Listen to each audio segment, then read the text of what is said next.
Una, doon sila pumunta. Pagkatapos, doon na naman sa likod dito. Yung assassin na binawian ni Lolo ng agimat. Pagpalang gabi sa lahat. Dito lang itong mga idol. Nandito na ako sa bahay. At si Lando, may pinaglagyan kami sa kanya. Kami lang ni Kidlat yung nakakaalam kung saan namin siya nilagay. Hindi ko na siya dinala dito sa bahay kasi parang delikado mga idol. At kanina nga lang dalawang beses na dumadaan yung dalawang motor, babalik-balik. Hindi ko alam kung ano yun. At tinanong ko yung may bahay dun sa unahan at dito sa likuran, dun sa unahan, malayo pa. Tinanong ko kung pumunta ba sa kanila. Ang sabi nila hindi daw. Kaya nagtaka ako kasi kanina pa pabalik-balik. Nagising ako nakatulog ako mga idol. 7:30 yata nagising ako kasi bumalik na naman yung motor. Kaya tataka ko kung wala naman pinuntahan dito. Kaya naisip ko mga idol na baka ako yung pakay nila. Kasi naka-ano daw, may nakakita, naka-itim daw lahat, naka-helmet. Kaya hindi ako pwedeng kumpiyansa.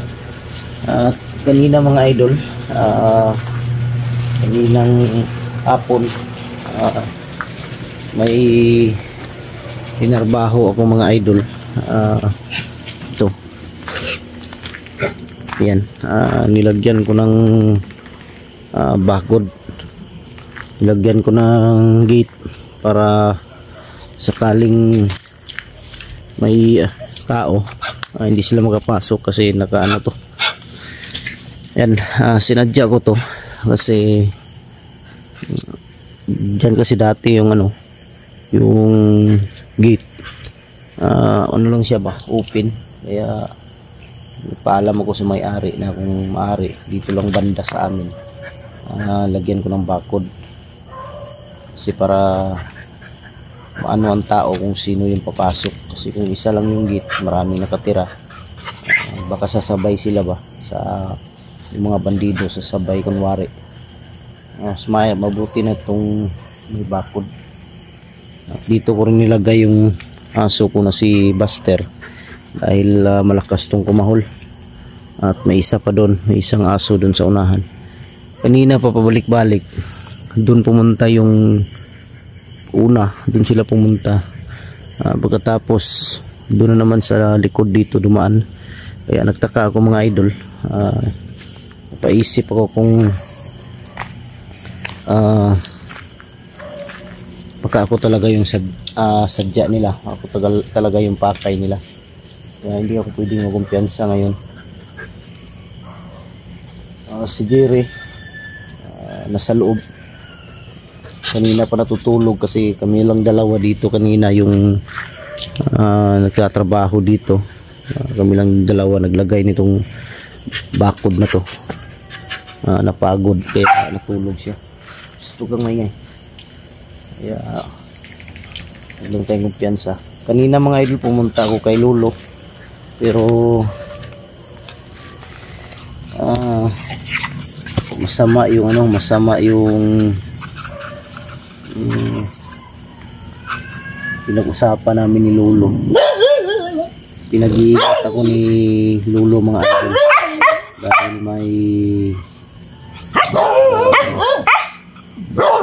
may mag-traitor sa akin. Hindi ko alam kung sino. Kaya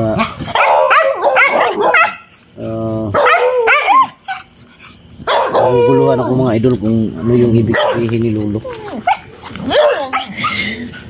Parang ingay ng aso.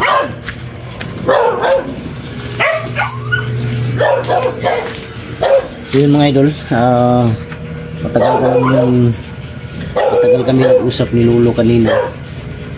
Sabi niya mag-ingat ka Buster kasi may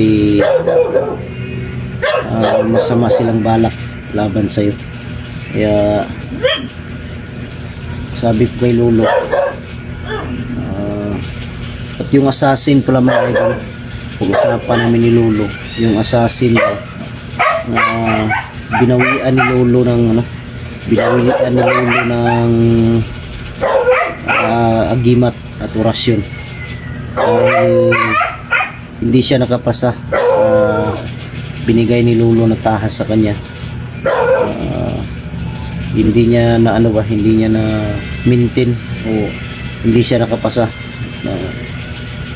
Nakagawa siya ng kasalanan. Tinanong ko kay Lolo kung ano ang sabi ni Lolo. Pinagbabawal pala ang pag may agimat. Alam ko yan mga idol, bawal talaga yung yung papasok ka sa gaya ng mga bijuki bar. Yan, bawal daw yan. Ang mali lang ng yung assassin, bumaba siya ng bayan siguro, hindi nakatiis, pumunta ng bayan, pumasok ng bar doon sa may mga babae. Bawal daw yan, yun ang sabi ni Lolo. Kaya binawian niya ng ng gimat. Nag-alala rin si Lolo, baka babalik sa bundok. Akala siguro ng assassin na may kapangyarihan pa siya, pero wala na daw, sabi ni Lolo. Kaya sabi ko kay Lolo na okay lang din yun, Lo, dahil kagustuhan niya yun. alam naman pala niya na na bawal. Kaya bakit niya pa ginawa. So yun, yung bata na nakikita namin sa bundok lagi, nandun kay Lolo. Magkasama sila ngayong dalawa. Nagdala din ako kanina ng bigas ni Lolo. May nagpabigay kasi. Nagdala ako ng bigas. Hindi lang ako nag-video mga idol dahil nagmadali din ako dahil laging umulan. Iniwan ko rin yung cellphone ko dito sa bahay. At yun, pinag-iingat niya ako mga idol. Pinag-iingat niya ako.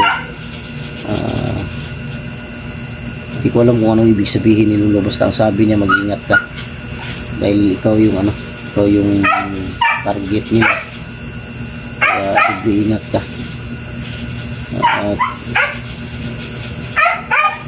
Nagpabasbas din ako kay Lolo kanina.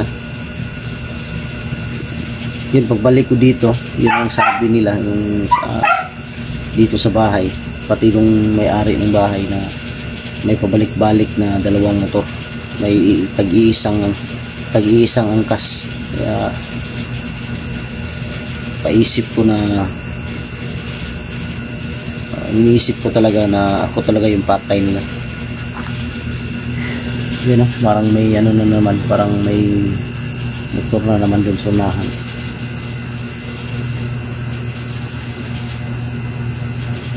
Kanina din nakausap ko dyan sa kabilang bahay, pero bihira lang yung tao dyan kasi malayo yung trabaho. Nakausap kong may-ari niyan kagabi daw, banda mga alas 11 yata, alas 12. Diyan daw sa harap nila, diyan sa unahan may nakatambay daw na motor, pero dito ang tingin, dito sa amin. Kaya di talaga ako pwedeng kumpiyansa. Sabi niya sa akin, huwag kang kumpiyansa, parang ikaw yung sadya nila. Laging alerto lang. Kanina pa nga ako kabantay, nakatulog ako pero nagising ako ba dahil ginising ko ng anak ko dahil may dumaan na naman daw.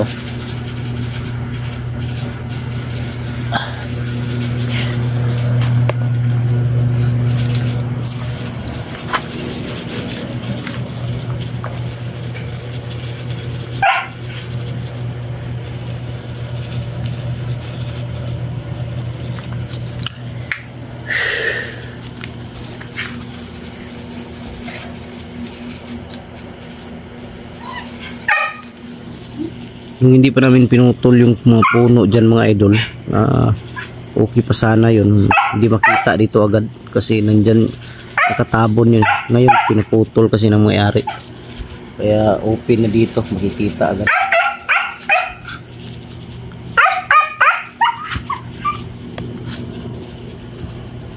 Dito lang sa ano, dapat malagyan to ng ano, ilaw. Doon banda ba? Doon ang pailaw niya para makita kung may dadaan. Kasi dito sa likod nito, sobrang dilim.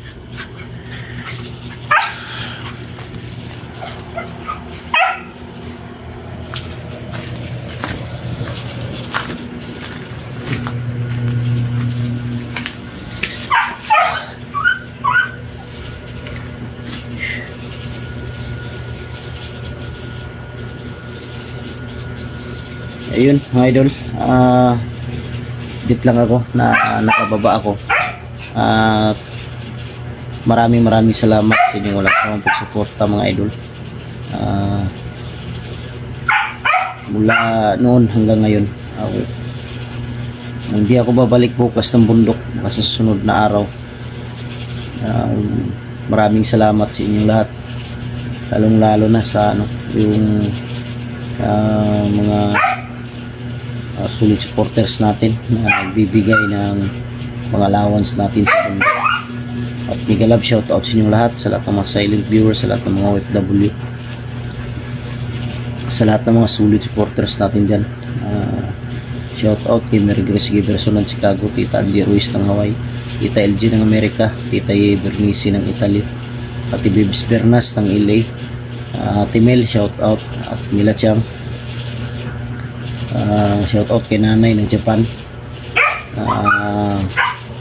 Romulo Sara, Jimmy Ramirez, Janice Alcalde, Merlin Bindiho, Team Kuwait, at sa ano, sa ito sa Team Maharlika. Yan, mega love shout out sa inyong lahat. Sana hindi kayo magsasawang suportahan ako mga idol, habang nandyan kayo, na laging nag-aabang sa mga video na ina-upload ko. Hindi ako titigil mga idol na sa pag-i-explore, dahil lagi kayo nandyan. At abangan nyo mga idol yung bukas siguro update namin si kalagayan ni Lando. Yun, totoo talaga mga idol, totoo yung ina si Commander Ligaya. Kaya yun siguro yung sabi ni Lolo na pinag-iingat niya ako. Ulit-ulit niya sinabi na mag-ingat ka dahil may masama silang gagawin laban sa'yo. Siguro nalaman na ni Ligaya, siguro nalaman na talaga dahil nakikita niya sa video na hawak namin ang kanyang anak na si Lando. Total, kung makikita niya sa video, wala naman kaming ginawang masama sa kanyang anak. Salit, tinulungan namin para mabagong buhay. Ang sabi ni Lando, sobrang bangis talaga, sobrang bangis daw talaga ni Ligaya. Dubli ingat pa rin dahil di natin alam kung sino pa yung kalaban. Marami kasi, marami na tayong nakalaban sa bundok, marami nang nagalit, ganyan ba. Kaya dubli ingat lang. Tinanong ko rin si Lolo bakit hindi magkakilala si Lando at si Kidlat. Ang sabi ni Lolo, tama yung sabi ni Kidlat na nung naging sila ni Ligaya, may anak na pala si Ligaya, dalawang lalaki. Yan siguro si Lando, may isa pang kapatid yan si Lando daw, bandido rin na isang commander din, sabi ni Lando. Dalawa yan sila siguro. Pag karoon nila ng relasyon ni Kidlat, wala siguro yung mga bata, sila Lando, wala siguro sa time na yun, wala kay Ligaya. Kaya hindi nakita ni Kidlat yung anak ni Ligaya, yung si Lando. May isa pa daw, may isa pang lalaki yan na commander din, batang commander. Yun ang sabi ni Lolo. Kaya sabi ko kay Lolo na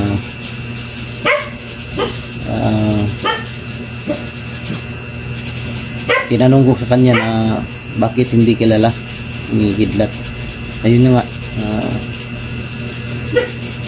yung si Kidlat at si Ligaya nagsama, wala yung mga anak ni Kidlat, ni Ligaya. At may nagtanong din na tinanong ko rin kay Lolo bakit daw hindi, sabi ko sa kanya, Lo, bakit hindi mo daw magawang iligtas yung sarili mong apo. Kaya tinanong ko si Lolo nung ganun, wala namang sagot si Lolo, natawa lang. Hindi ko alam kung anong dahilan. Siguro na ano na rin si Lolo dahil sa payo niya, hindi nakikinig. Hindi ko alam dahil walang ano talaga si Lolo kung bakit hindi niya kayang, kung gustuhin lang niya, kaya niyang iligtas kung gugustuhin niya, pero hindi ko alam kung bakit hindi niya ginawa. Kaya si Lolo lang talaga ang nakakaalam. Yun mga idol,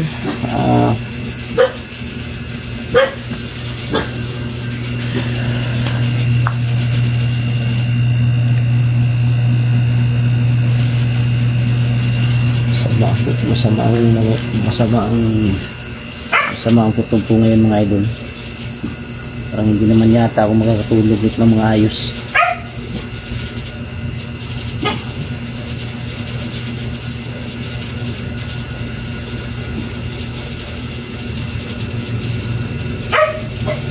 Yan, may motor. May motor mga idol.